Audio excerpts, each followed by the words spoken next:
Terve! Vähän viikon ajalta kuulumisia. Mä tiedän, osa teistä on varmaan jo nähnytkin Facebookista tai Instagramista, että ei mennyt viikko ihan oikein putkeen. Joo, Sysmää silmällä pitäen pyörän suhteen, niin pyörähän rupeaa olemaan kasassa. Kytkimen ilmausta, ilmanputsari kiinni, nesteet koneeseen ja ei muuta kuin vetoja. Polto olisi ihan hirveä päästä ajamaan jo. Kuitenkin vuosi ollut ajamatta ja nyt sitten toi Sysmä-homma saa taas Mantsamasan heräämään.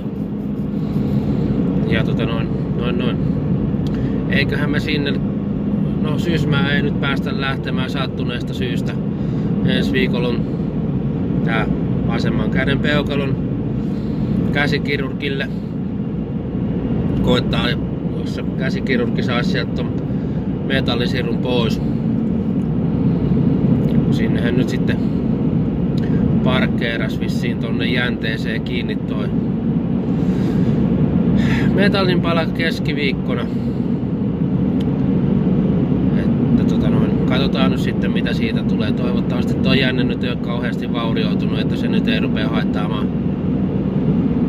haittaamaan harrastustoimintaa. Jos siihen on tullut vaurioita, niin sitten joutuu pitää vähän aikaa paussia ton peukalon kanssa, että sen kanssa ei oikein voi mitään tehdä, että se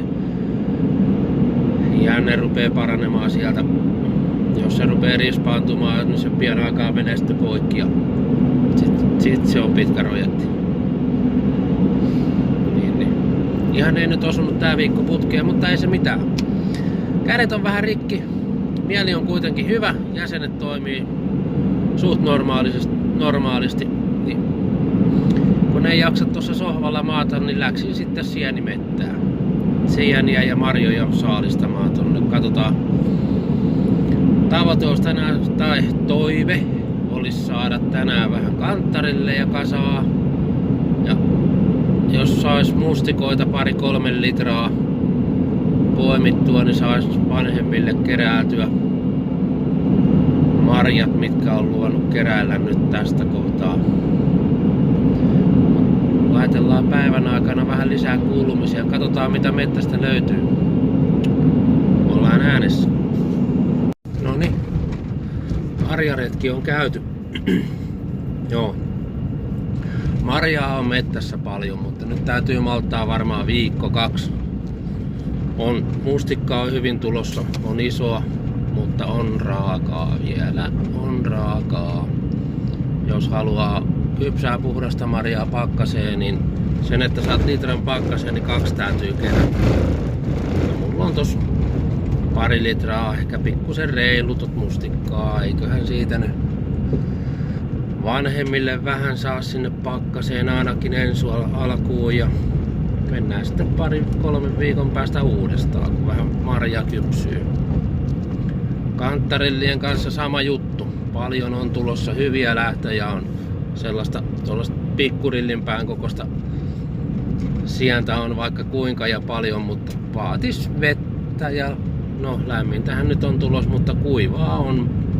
Luonto on kuiva. Joka paikka rutisee ja raksuu kun kävelee heinikossa, että kyllä heinäkin enempi siellä on kuivaa kuin voisi sanoa tuoretta tavaraa. Mut joo, se oli semmonen retki.